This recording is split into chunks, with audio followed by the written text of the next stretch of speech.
সরাইতেই থাকলো। এরপরে একদিন জুলাইখা থেমে থাকেনি, হঠাৎ করে সেই ইউসুফকে আবার থ্রেট দিলেন। থ্রেট দিয়ে বললেন, শোনো, তুমি যদি আমার প্রস্তাবে রাজি না হও তাহলে মনে রেখো তোমাকে আমি জেলের ভাত খাইয়ে ছাড়ব, জেলে আমি তোমাকে পাঠাবোই, কারণ আমার স্বামীর ক্ষমতা আছে, আমার স্বামীর পাওয়ার আছে, তোমাকে আমি দেখে থাকব। তখন তিনি আল্লাহর কাছে দোয়া করলেন, সেটা কি? রব্বি রব্বিস সিজনু আহাব্বা ইলাইয়া মিম্মা তাদউনানি ইলাইহি। হে আজিজা মিশরের স্ত্রী, আপনি আমাকে যেই দিকে আহ্বান করতেছেন ওর চেয়ে আমি জেলে যাব তাই ভালো আছে, কিন্তু এইরকম অন্যায় কাজে আমার লিপ্ত হওয়া সম্ভব নয়।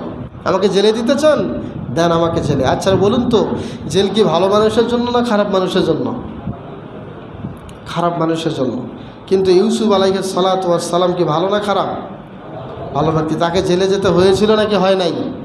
একজন ব্যক্তি জেলে গেলেই বলবেন না যে লোকটা খারাপ, ভেবে চিন্তে কথা বলতে হবে। বাংলাদেশে যা এখন চলতেছে, বিগত সময়ে যা চলে আসছে, সামনে যা চলবে, একজন লোকরে আমরা জেলে গেলেই মনে করি যে জন্মের খারাপ। জি না, এই কুধারণা থেকে আমাদেরকে দূরে সরে আসতে। তবে হ্যাঁ, আছে অপরাধীকে জেলে আমরা যেতে দেখি, তাই বলে সবাই যে খারাপ তা কিন্তু নয়।